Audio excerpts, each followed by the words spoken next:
하나님의 뜻에 순종하여 가나안으로 내려간 아브람은 왜 기근으로 고생하고 이집트에서도 괴로운 일을 겪게 되는 것일까요? 하나님이 아브람에게 의도적으로 어려움을 주신 것일까요? 사실 그렇지는 않을 것입니다. 하나님이 그의 사랑하는 자녀에게 일부러 어려움을 주신다는 것은 하나님의 신실하심에 비추어 볼 때 생각하기 어려운 것입니다.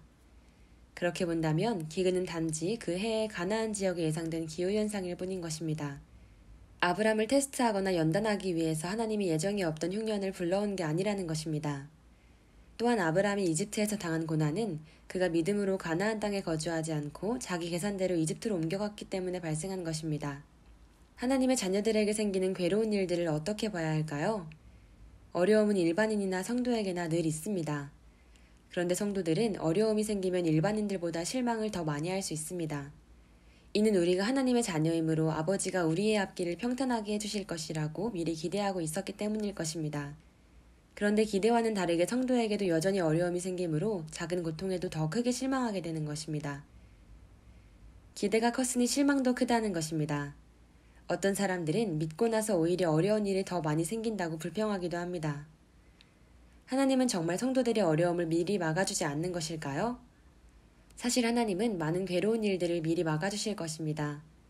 아무려면 모든 것을 알고 계시는 아버지가 절벽으로 걸어가는 어린 자녀를 보고 그냥 두실까요? 하나님이 그의 자녀를 구해준 경우로 이스라엘 백성들이 바벨론에서 포로 생활하던 때를 예로 들 수 있습니다. 당시는 바벨론이 페르시아로 바뀐 후였는데 하만이라는 총리가 이스라엘 온 민족을 하루 만에 몰살시켜버릴 계획을 세웠습니다. 그러나 하나님은 하만이 이를 계획하기 전부터 이미 이스라엘을 구하기 위한 준비를 해두셨습니다. 에스더가 왕비가 되게 하셨고 왕이 살해당할 뻔한 음모를 에스더의 사촌오빠 모르드게가 고발해서 왕을 도와준 경력을 준비한 것입니다. 이는 이스라엘 민족이 멸망으로부터 구원해달라고 합심기도하기 전부터 준비해두신 것이니 우리가 모르는 사이에도 하나님의 도우심은 이렇게 일어나고 있는 것을 알 수 있습니다. 결국 하나님께서 이스라엘 민족을 대재앙으로부터 구해주십니다. 하나님은 또한 우리들의 질병도 미리 막아주십니다. 신명기 7장 15절에는 여호와께서 또 모든 질병을 내게서 멀리하사 너희가 아는 애굽의 악질에 걸리지 않게 하신다 하였습니다. 이스라엘 사람들이 모르고 있는 사이에도 하나님께서 많은 질병을 막아주고 있는 것입니다. 하나님은 그의 자녀들이 고통 없이 살기를 원하실까요? 사실 하나님이 바라는 것은 자녀들이 아무런 어려움 없이 사는 게 아닐 것입니다. 만약 모든 일들이 잘 풀려서 항상 편안한 삶만 이어진다면 성도는 더 이상 기도할 마음도 하나님의 말씀에 순종할 필요성도 못 느낄 것입니다. 그러다 보면 하나님에 대한 사랑이나 믿음도 점차 사라질 수 있습니다.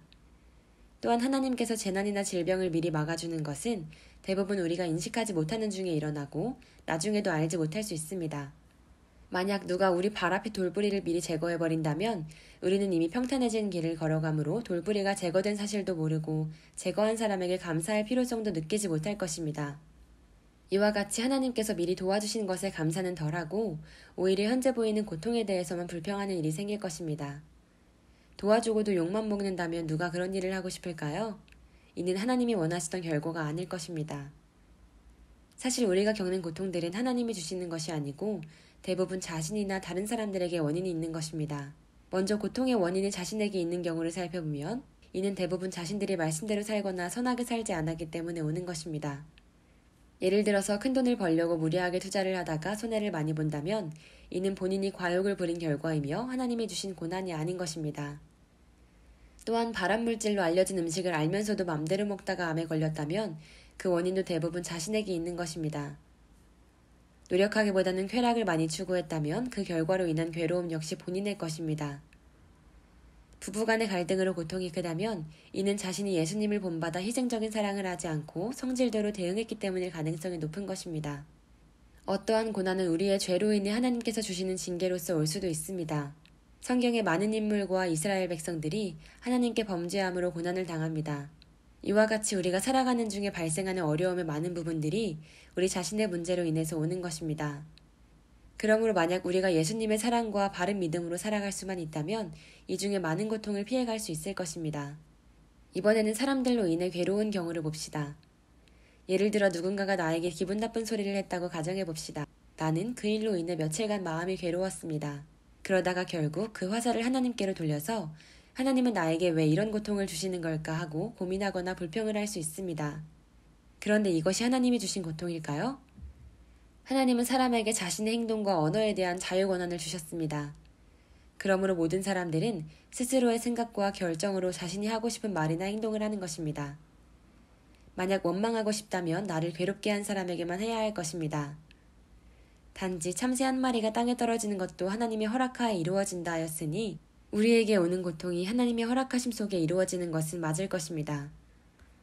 그러나 하나님께서는 보통 인간들의 말과 행동의 자유를 제한하지 않으십니다. 그러므로 우리가 인생을 사는 동안 사람들의 말과 행동으로 인한 괴로움은 늘 있을 수밖에 없을 것입니다. 그런데 사실 고통이란 인간의 범죄로 인한 필연적인 산물이므로 아무리 피하려 해도 일정 수준의 고통은 피해갈 수 없을 것입니다. 원인이 어찌됐든 우리가 괴로운 일을 만났을 때 하나님께서 바라시는 건 무엇일까요? 하나님은 고통에 대응하는 성도의 모습에 관심이 많으실 것입니다. 남을 괴롭게 한 사람의 경우 그가 하나님의 성도라면 하나님 말씀에 비추어서 자신의 잘못을 깨닫고 회개하면 하나님이 기뻐하실 것입니다. 괴롭힘을 당한 사람의 경우 하나님의 말씀 앞에 우리의 모습을 살펴보고 부족함을 회개하는 것이 좋을 것입니다.